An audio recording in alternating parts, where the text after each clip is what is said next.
Good morning. Welcome to the Doctors In Ask Dr. Arwady. I'm Sybil Madison, your Deputy Mayor for Education and Human Services, and I'm here with Dr. Allison Arwady. Hello.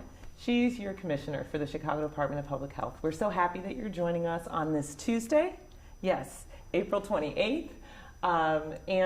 We're here to give you good information and share the latest updates on COVID-19 in Chicago. If you have a question or a comment, you can put it in the chat box below.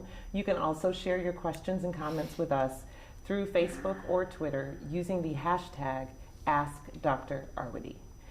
If you're new to the show, then you have never seen us check our social distance, but this is what we do at the beginning of every show to make sure that we're at least 6 feet apart from each other. It is so important, first, to stay home, to only go out for essential things. And we know that essential workers like you and I are in and out. And if you go out for essential tasks or essential jobs, to keep that social distance. And if you're in a place where you cannot keep that social distance, it is good for you to put on a cloth face covering. Mm-hmm. And if you're ill, if you have any level of symptoms like sore throat, a cough, a fever, new body aches, new fatigue. These are the things that, by order, by law, That's right. thanks to our commissioner here, these symptoms require you to stay home. And if you're at home with others and you have those symptoms, then wear that face cloth while you're at home as well. And then the last thing, it's just back to the good old wash your hands frequently. Make sure you're cleaning your hands, cleaning surfaces that are frequently touched, and keeping unwashed hands out away from your eyes, your nose, and your mouth.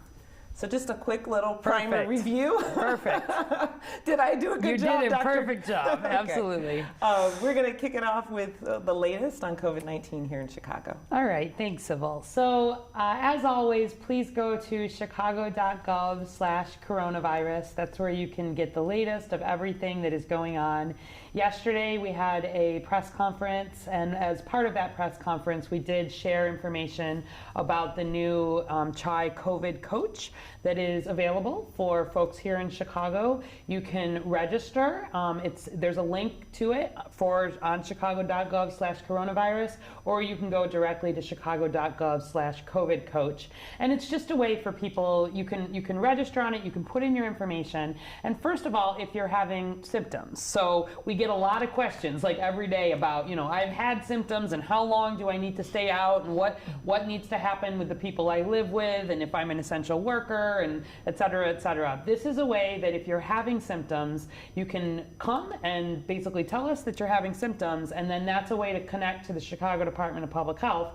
We then have a way to communicate back to you through text message, really on a daily basis. What are your symptoms looking like? And then help you give some guidance about seeking medical care, if there's need to have testing, and let you know how long you need to stay isolated and also what that means for other folks in your household.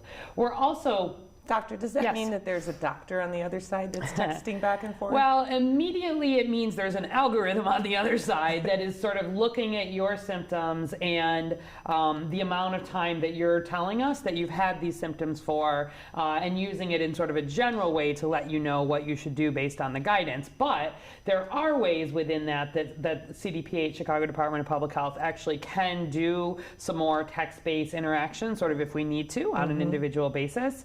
And then what's important is that it actually will allow us to link your individual information with testing results. And so, for example, down the line, we'll be able to use this. Like you let us know where you live, and I should have said right up front, this is only data, only the Chicago Department of Public Health has this data. Google Cloud helped us build it, but Google does not have access to individual data. We've got all the protections around it. But it lets us, for example, let you know and sort of text in a way that is specific to your location about when there are approved testing locations near your home. And especially as we look ahead to antibody testing, which we've talked about a whole lot here, this is a way that you let us know that you've had symptoms. symptoms, right? And it's a way of saying, I'm not sure, did I have tested? We get a lot of questions, I think I had symptoms back in February. You can go in and say, I had symptoms back in February and, I'm better now, or I'm having symptoms now, what should I do? Then later, as antibody testing may become available, we'll be able to connect you to some of that antibody testing and link it all up. And then finally, we're really thinking of this just in a very preliminary way as a way to pre-register for our eventual vaccination campaign. So I want to be clear that if you go and you sign up here, it does not automatically mean that you are first in line to get a vaccine. We will, of course, be having to think about lots of public health prioritization when we eventually get that vaccine campaign going. But we're thinking about essentially vaccinating a whole city, and we want to be doing that in a way that does not use any paper, first and foremost. Ideally, we'd like to link some of those vaccination records also to prior testing results, to prior illness. And so this is a way, in addition to a lot of the work we've been doing behind the scenes to connect the electronic health records of hospitals, to make sure that as testing streams are coming in from outpatient facilities, they're all getting linked up. This is a way, sort of a direct to Chicagoans, that you also can put in your information, we can use it to link it up, and then use it to communicate really more directly with you. So it's just the first stage of it.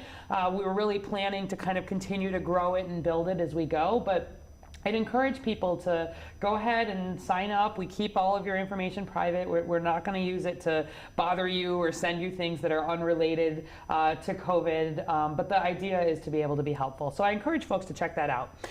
As far as our numbers today, so we are at 18,679 lab-confirmed cases of COVID-19 and 773 deaths among Chicago residents. That was an increase of 752 cases and 12 deaths since the prior day.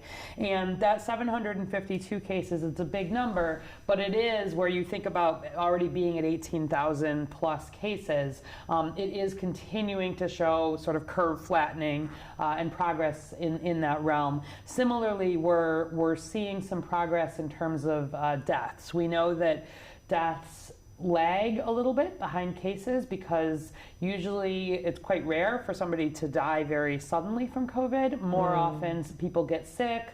They then get sicker, they may then need to be admitted to the hospital, they may then need to be admitted to the ICU, and usually we sort of see some of those death numbers maybe even a couple of weeks behind because of that.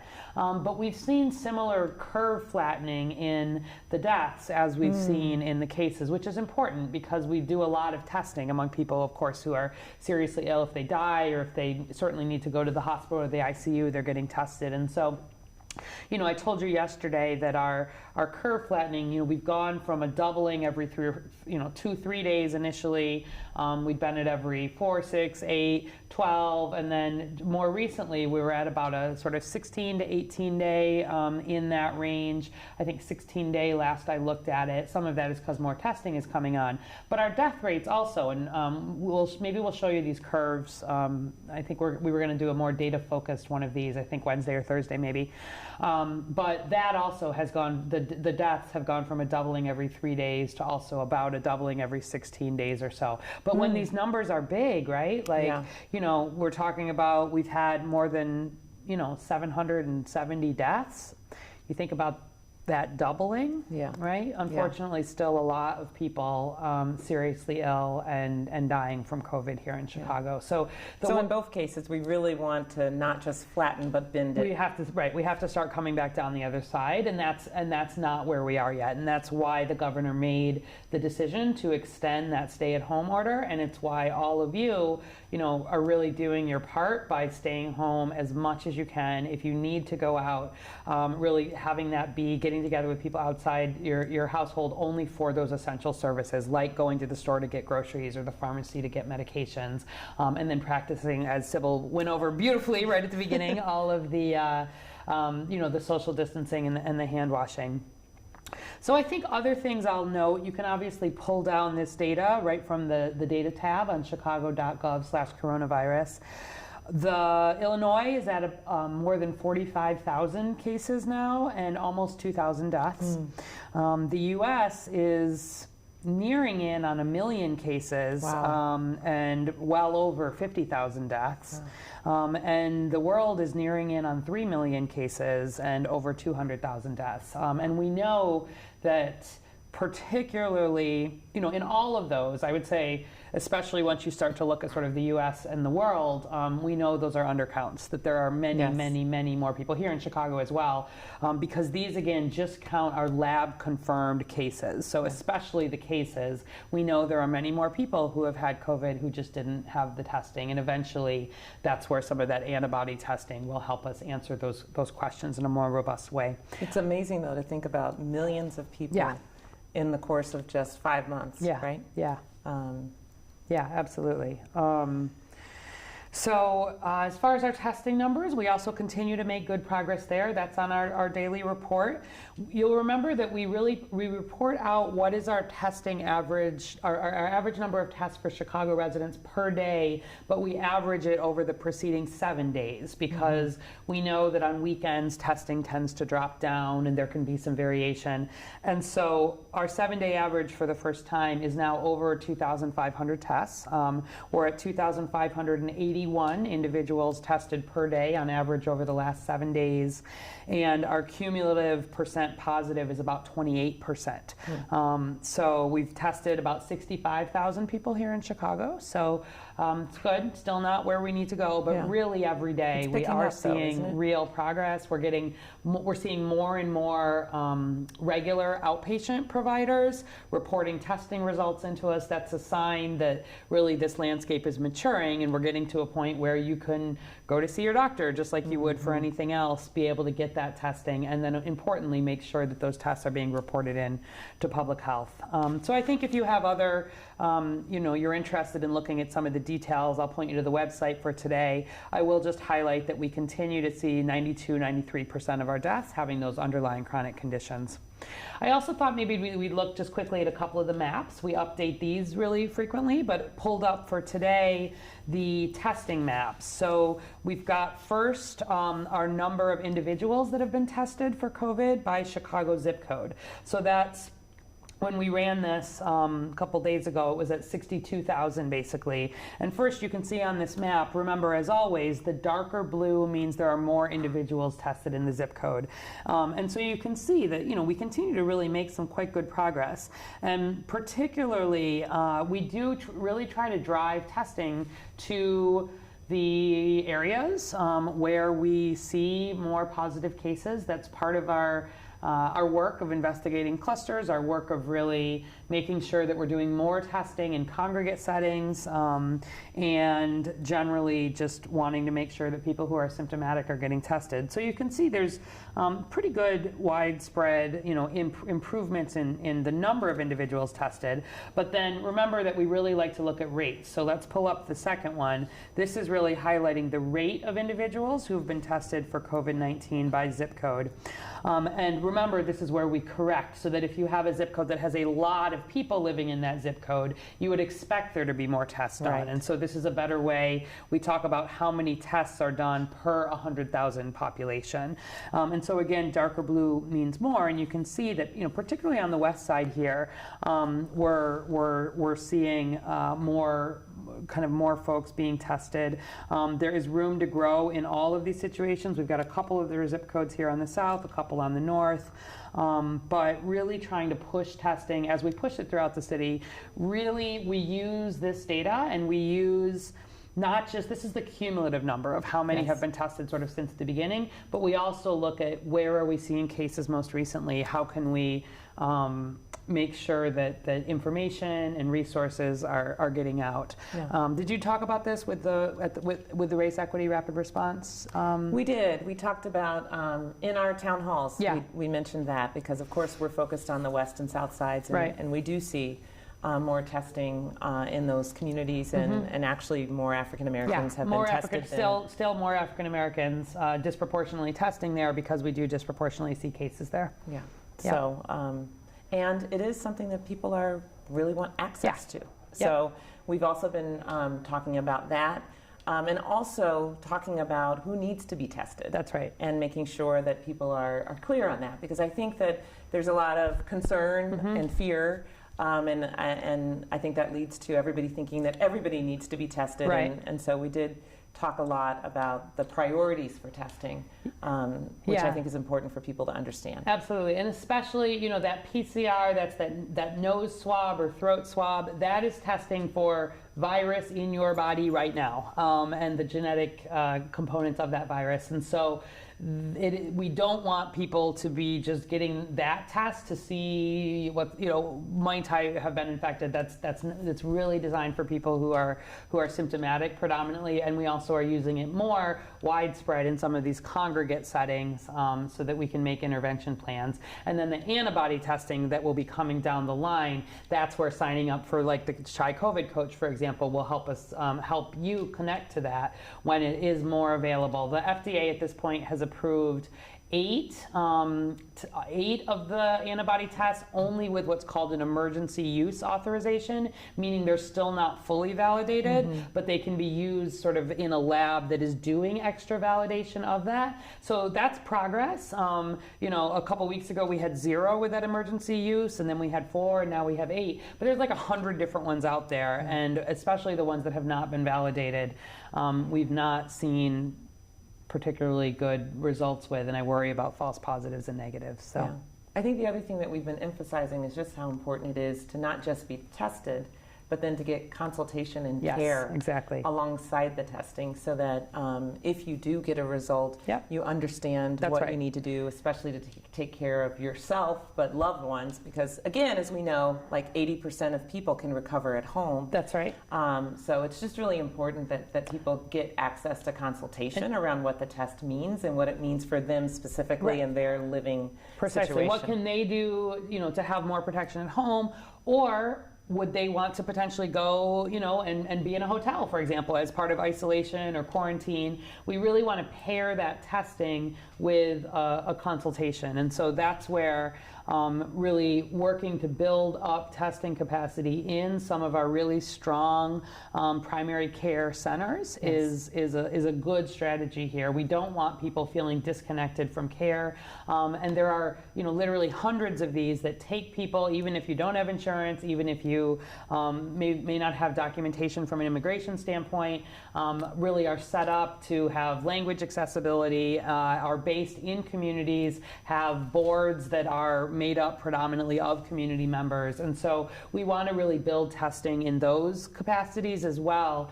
to make sure that people are getting not only the test, but all of the other things that go along with having good outcomes related to COVID, including having things like your blood pressure and diabetes under good control. Yeah. All right. All right. So shall we get into the questions?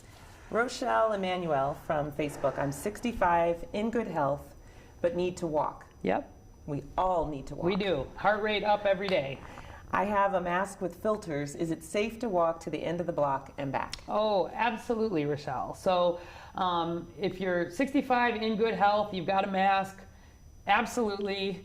Please, if you've not been out, you've been doing a remarkably good job of staying at home, and thank you for that. But it is safe and it is good for your health to be outside. If you are outside by yourself, you are not at any increased risk of getting COVID.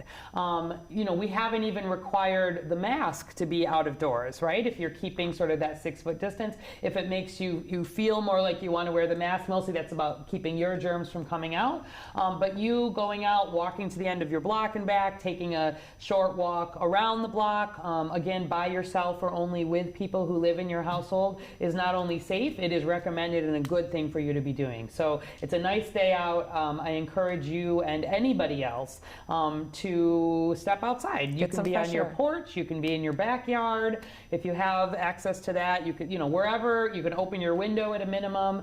You can be outside, you can be walking. The concern is about that close proximity, being within 6 feet, really for more than 10 minutes. With other people. So keep your distance, but please go out. And it's good for your mental health, it's good for your physical health. Shell Bowers from Facebook. Talk about intubators. Does the intubation process escalate the chances of death? Okay. All right. And I don't know if that's death for the person being intubated or for the person who's doing the intubation. Yeah, so let's maybe talk a little bit about about ICU care and about intubation, just sort of generally, so people know what that is. So, first of all, your chance of death, your chance of having a severe case of COVID, goes up with how severe your case is. So if you have a case of COVID, let's just sort of start from the beginning. We know that there are people who have no symptoms at all or only very mild symptoms. Their chance of death is zero, basically, right? They are fine, they are at home, it's not an issue. We know a lot of people will have a relatively mild illness. They also can stay home. Their chance of death is essentially zero, like they don't have a problem. Once people start to be getting sicker, though, and they need to get admitted to the hospital, that already says just they're having a more serious case of COVID. Yes. Most people, certainly, who get admitted even to the hospital with COVID recover. They go into the hospital to get the care that they need and the support that they need, and they recover and eventually go home. Then, though, the people whose COVID is worse again to the point that they need to go to the intensive care unit, they are really quite a bit sicker. And if you go to an intensive care unit, not just for COVID, but for any disease, it really means that you have moved to a stage of your disease, whatever that disease is, that you need much more aggressive interventions usually. You need more help with breathing, you need more help sort of supporting your organ systems, you need more specialized nursing care or specialized physician care. Because if you're in the intensive care unit, people are really sick. And then even within the intensive care unit, when people need to go on what's called the ventilator, that's the breathing machine that basically takes over the work of breathing for you. And we see that happen.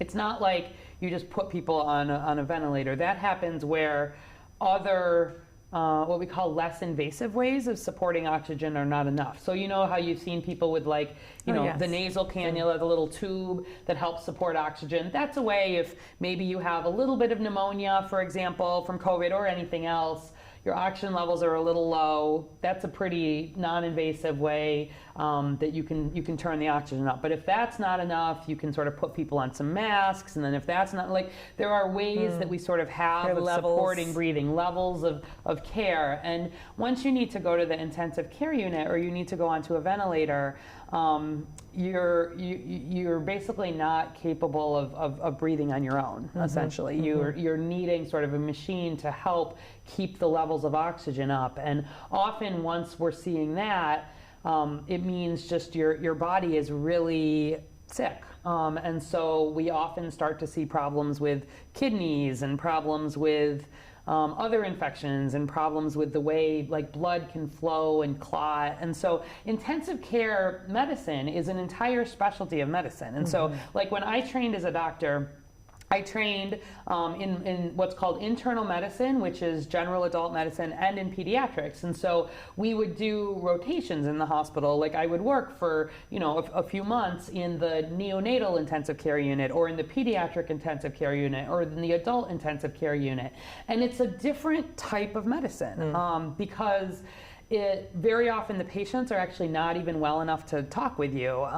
So you are having to do a lot more monitoring and a lot more invasive procedures because you literally are just trying to save lives at that point.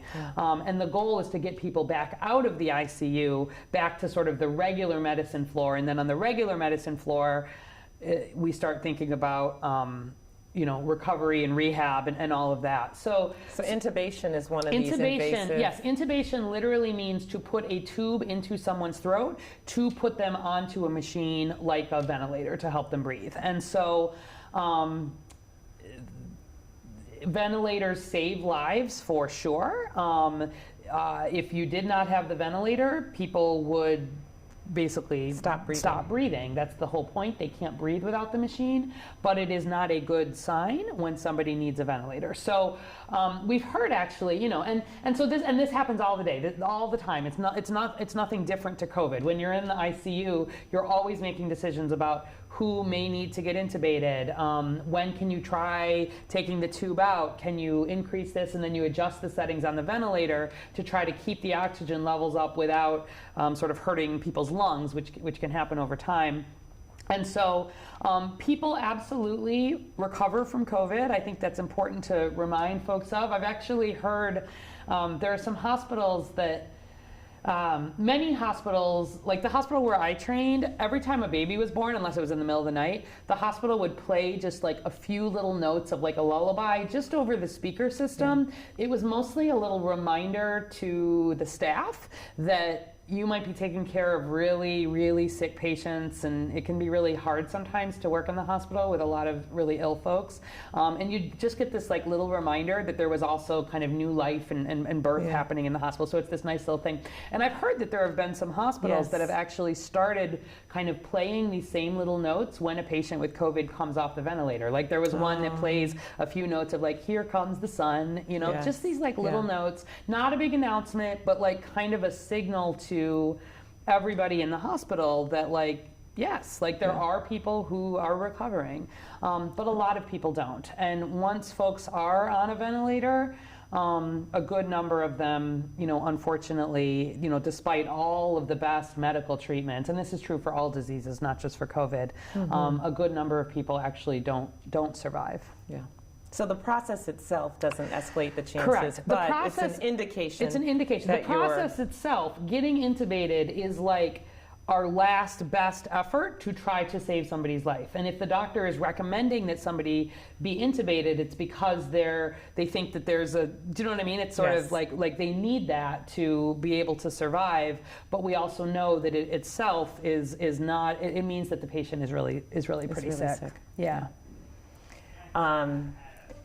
Okay, so I hope that Shell wasn't asking that because she has a loved one or family member who's in that situation. But Donna Farber from Facebook, if someone is asymptomatic, how many days potentially could they be infecting others? We've had variations of this question. We have. So if someone is asymptomatic, the reason we would know that they had COVID typically is because they're being tested as part of an investigation. So either we're testing them because they're in a congregate setting, or they're a healthcare worker who may be being exposed a lot, or potentially as part of a cluster investigation where we know that there's been exposures. And there's been some interesting studies about this, like lots of things coming out about are people truly asymptomatic or are they pre-symptomatic? So like there was a big study that just came out in, I think, JAMA, which is one of the big internal medicine journals, that looked at a nursing home, and there were, you know, a good number of people who were asymptomatic at the time they were tested. Like 27 people in this nursing home were asymptomatic. 24 of them went on to actually develop symptoms. And so it was kind of this note that just because they're asymptomatic right then doesn't mean you shouldn't keep an eye, and it's maybe just early. But the bottom line is that as best we know, when someone is diagnosed who is asymptomatic, you know, you've got this problem of we tell people that they need to, you know, stay home for at least the 7 days from when they first develop symptoms, and the last 3 days have to be without symptoms. So for somebody who does not have symptoms, we just use the test date and we say that is your test date, and for 7 days after that, you should avoid people. We don't think that there's any evidence that people who are asymptomatic shed, which is what the term for, you know, be spreading the virus any longer. It's just that they themselves, their own immune response is blunting the effect of that virus, and they may not be aware of it. So, but this is why we have people wearing the face coverings when they're not going to be able to social distance. That's the main reason. The main reason why this face coverings recommendation was added was because evidence was coming out that people can actually have COVID and spread COVID even in a couple of days early in their infection when they are asymptomatic or, you know, pre-symptomatic or asymptomatic. And it's one of the things that's the most different actually, just if we'll do a little detour for a second. So you know how we've talked about the name of the virus itself, the technical term is called SARS-CoV-2. and it's what causes the disease COVID-19, coronavirus disease that was discovered in 2019. But the SARS-CoV-2 virus was named SARS-CoV-2 because it looks a whole lot like SARS-CoV-1. And the SARS-CoV-1 virus was the one that caused the SARS outbreak back in 2009, the severe acute respiratory syndrome outbreak that was in Asia, and then we saw a big outbreak actually around Toronto. And so initially, really, the thought was that, you know, probably these viruses would be very similar to each other in the way that they behaved. And we also knew pretty early that it was about the same amount of time. It was about an average of about 5 days from when somebody was infected to when they could develop symptoms, right? That's that incubation period. We know it can range from sort of 2 days up to 14 days, but they were behaving very similarly in that way. Some of what we knew about how they spread and how they lasted in the environment were really similar. And so if you think back, like the way that the world was able to control SARS was, and the way that we actually control a lot of diseases, you think about Ebola and everything else, is very focused on symptoms, like very aggressive, like when does somebody have symptoms? You know, with SARS, I think we had a total of, I don't know, 800 cases or something. You know, there was an aggressive effort and a containment, and we were able to sort of contain that. The big difference with this one, with SARS-CoV-2, really has to do, I think, with this asymptomatic spreading period, because that is just not typical. We look at most respiratory viruses, whether it's SARS, whether it's MERS, Middle East Respiratory Syndrome, one of the other coronaviruses, or even influenza. We don't see a lot of opportunity for spread before somebody's sick. And even the way, like, we look at something called viral load, meaning how high is the amount of virus. And in influenza, in SARS and MERS, the amount of virus really starts off pretty low, and then the amount of virus peaks at the time when symptoms peak. Like that's more common. This one has pretty high virus quite early on. Yes. And also, even at a time where it's still in the upper respiratory tract. So when you breathe this virus in, right, again, you've got to get the virus in through your nose and your mouth or potentially your eyes. You know, it gets in and it sort of starts to get into the upper respiratory tract. And then eventually, you know, when it gets into the lower respiratory tract, that's more when you get a pneumonia and a fever and a real cough. And very typically, it's those lower respiratory symptoms time that when the virus kind of has a higher viral load and it's more easy to spread. And at that point, like, you know you're sick, right? This one, in the earlier stage, when it's like you maybe don't have quite yet all of that lower respiratory symptoms, or people who have a strong immune response and maybe never develop those lower respiratory, have some potential for spread. And so that's the thing I think that's been the most different about this. And so why there's had to be the changes to recommend the face coverings, recommend that, you know, people very well may not be feeling sick at all yet, but they're home, or people. And why in your order you included sore throat? Correct. We included sore throat. We included even, you know, cold type symptoms. We included muscle aches and fatigue. Really recognizing from pretty early on that this was different. That there was something about the beginnings of sort of starting to feel sick, and even maybe, you know, now we think probably even a couple of days before symptoms can develop. So it's one of the reasons why this virus has been so successful, because all of our typical public health measures sort of expect that people will have symptoms, and so that's been one of the reasons I think why it's been able to spread in the way that it has, and why we've therefore had to kind of adjust a lot of our symptoms. And then the testing, of course, is not really set up in such a way to detect that necessarily. So anyway, it's an ongoing conversation, but this work of sort of comparing the different viruses and then seeing how they behave, especially as related to spread, is some of the most important work that's still going on. Novel coronavirus. Novel coronavirus, exactly. New and mysterious. Right. Okay. Gooseberry from Facebook: for funeral directors and embalmers, how long does COVID-19 remain active after the host's death? Can an embalmer contract the virus from the deceased? Okay, good question. If you yourself are an embalmer or a funeral home person, I encourage you. CDC does have very specific guidance for funeral directors, for medical examiners, coroners, et cetera, related to COVID that you can find on the website. I think we also do link to it from our chicago.gov/corona website. But the bottom line is that so first of all, this is a respiratory virus, so meaning that it is spread, again, through respiratory secretions, and that it needs to get into somebody's respiratory tract. And so there is much more concern for spread when somebody is alive, when they are breathing, when they are coughing, and we don't worry broadly very much about respiratory diseases after death, as compared to something like Ebola, for example. Ebola, is in the blood and can be contracted. Those viral loads I was just talking about are very high at death. And in fact, the risk is much higher where you think about touching somebody is actually the biggest risk factor, right? It's different than COVID. You don't get it through interacting, through breathing or through talking. You get it through touching. And so we had to have a lot of really special procedures around Ebola. You needed to be doing the triple body bagging, and you needed to be doing a lot of disinfecting.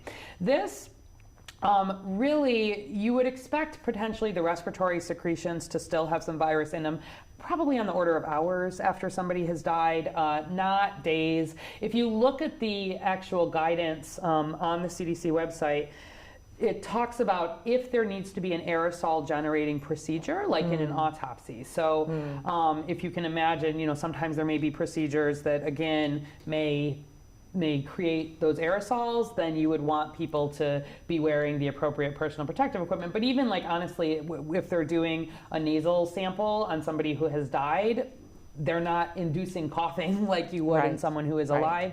So the risk is really relatively low. That said, people do wear all of the appropriate personal protective equipment, generally when they're caring for folks. I will also say, though, that funeral home folks, embalmers, et cetera, I think in a lot of ways the risk can more come that if you think of them as essential workers, which they certainly are, they have a lot of actual interaction with family and people who are from different households, distraught, and are coming in, and you think about normally there might be a lot of hand-holding and close interactions and contact, and so I think they are, in some ways, the risk maybe more with needing to maintain that social distancing and that spacing with their customers, their family members who are coming in, would probably be a larger concern in some ways than the bodies themselves. And so when somebody dies in a hospital, we have appropriate procedures, and very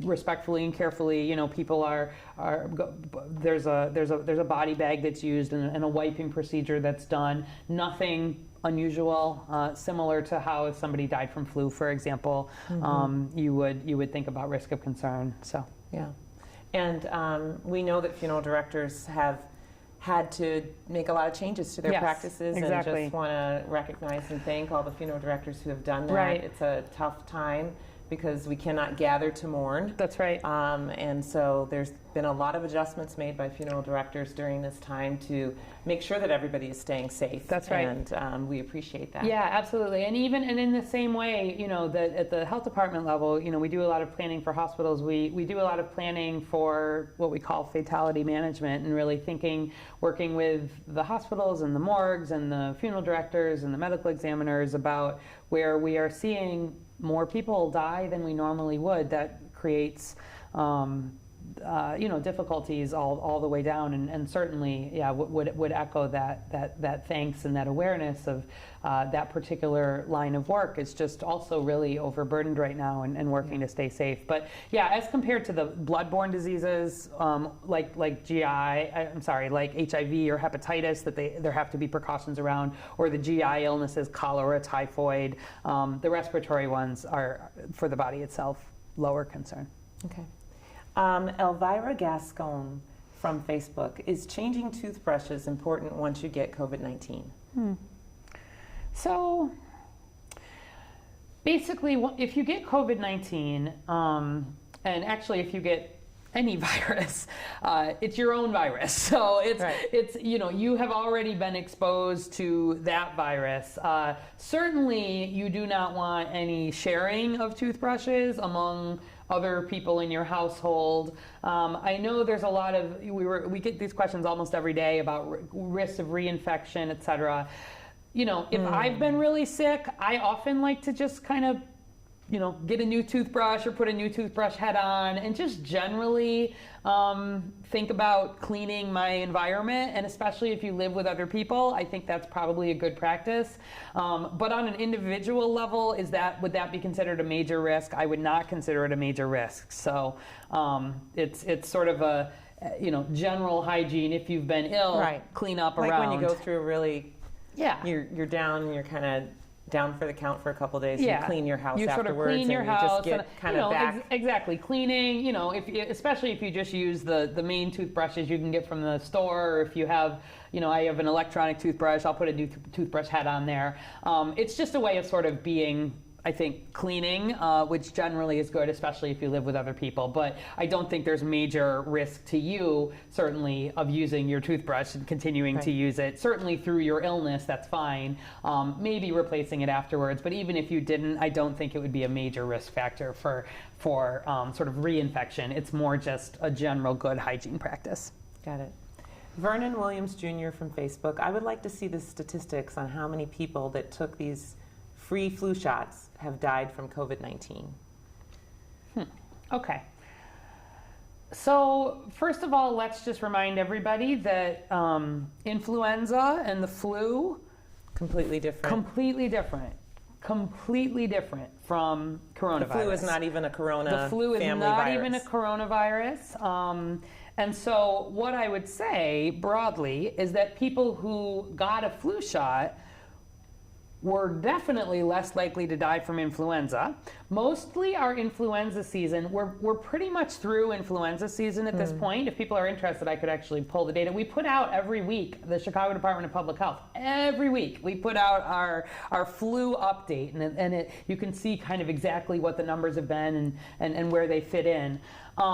So if we think about the overlap of COVID and flu, luckily we were mostly through flu season before we were seeing a major number of cases with COVID, but there was certainly some overlap there. So in the small number of people who had co-infection, somebody who had influenza and who had coronavirus, we know that they did worse, right? They were fighting two different viruses at the same time, both of which have the potential to make you really sick, both of which put people in the ICU, both of which kill thousands and thousands of people, right? And flu does that every year. So I would say broadly that people who got the flu shot would have had a lower risk of dying from COVID-19 because of that risk of co-infection, but it would not have done anything to adjust their risk from COVID. So we'll definitely be encouraging flu shots for sure this fall and winter, assuming that we're not, most likely we won't have a COVID vaccine yet.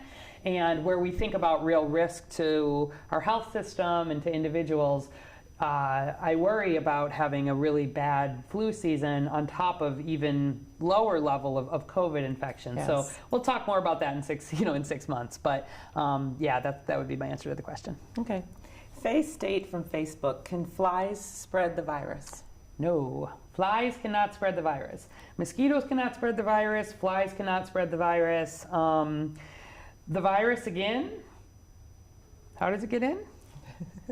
It's the droplets that get in your eyes, your nose, and your mouth. You got it. So that was a pop quiz. There's a pop quiz. It was a pop quiz. But yeah, remember again, everybody, it does not get in through your skin. It does not get in through little breaks. It's not bloodborne. It doesn't get in through something biting you. And so that is not the concern. The concern really is having the close interactions with other people who are alive and breathing and talking and sick still is the main way that this is spread Lower risk than that are the risk of if somebody has had virus and has been, coughing or having some of their droplets on a surface, and you potentially touch that surface, and then you touch your nose, your mouth, potentially your eyes with unwashed hands. So no concerns about flies. Great. Well, I think we have just enough time for a little bit of good news. Okay. I don't have anything in particular to share, but I will mention as a mom of 2 kids, a lot of people have joked about having to be home with your kids during this time. Yeah. But people have also talked about the benefits of actually spending more family time together. Mm-hmm. And so it just reminded me, and we keep saying, going back to the basics, things like game night or pizza night. These are things that I had growing up that I'm now thinking about, how do we keep track of the days? Mm-hmm. How do we kind of make something special, new routines that are really based on old things that we did coming up. Right. So just a thought, you might want to bring game night, pizza night, nights like that back into your life to break up the well, you said routine, but to break up kind of the monotony. Yeah. Yes. Yeah. I think also the different ways that kids' birthdays have been celebrated has been interesting. We've gotten some people writing in about that. I was just talking to my brother and his family. They have young kids, and the 4-year-old, one of her very closest friends, it was her birthday, and of course, the kids can't get together. They hadn't seen each other in months, and so they did sort of do a little, it was the first time she'd even been in a car in 6 weeks, and they did a little decorate the car and sort of drive by and kind of wave through the window, and then went back and continued to social distance, but sort of this recognition that you want to, especially for kids who still don't have always, especially the young ones, a lot of understanding of why they can't do this, how you can create some celebration, something different, definitely. So I will just, I think maybe talk about this Stay Home Hit Play initiative that WTTW Channel 11 is partnering with Mayor Lightfoot, and they're creating this new educational virtual behind the scenes tour of a lot of Chicago's most iconic museums and cultural attractions. And so the first episode is debuting on the 29th. Which day is the 29th? That's tomorrow. Tomorrow, perfect. So tomorrow at hitplaychicago.org, you can see it online, and also WTTW is going to be airing the series weekly at 5:30 p.m. on Fridays and Mondays beginning on May 1, as well as at 12:30 p.m. on May 4 on WTTW Prime. So lots of opportunities to see this, but the first one apparently is at Shedd Aquarium. So the mayor is going to Shedd Aquarium, feeding sharks, social distancing with penguins, chatting up Nickel the sea turtle, but really, having a chance for right now, we can't experience some of these Chicago treasures, and thinking about, kids in particular and education. So I'm kind of I'm going to watch it myself. I know that they're looking ahead to some of the other iconic destinations. So maybe you can tell us about some places. Yeah, that the if you've got suggestions, visit. Let us know. So this is Stay Home Hit Play, and you can go to hitplaychicago.org or on WTTW. And yeah, it looks like they've got all different places lined up, and ideas, send us ideas. So, and then with that, we'll just end with a nice picture here. I've seen a few of these around Chicago, and a couple of folks, actually, CDPH employees. This is Maria and Joanne, who are holding up the signs that say hope and hero, and they're all done with the Chicago flag, and you can buy them at speedprocares.com, SPEEDPROCARES.com, and apparently they're both delivering them, or you have the ability. I think Joanne in this picture had gone to pick them up, and they actually gave us one of the hero ones for CDPH, which I thought was nice. Well deserved. But it was they're just nice. Seeing them, they're yard signs, they're big, and I've been seeing them just in people's yards as kind of signs of hope and unity. And unity, exactly. So if you're interested, check it out. out. And again, just another nice example of Chicago coming together. and really sticking through this time. All right. So we're back tomorrow, 11 a.m. 11 a.m. And until then, stay home and save lives.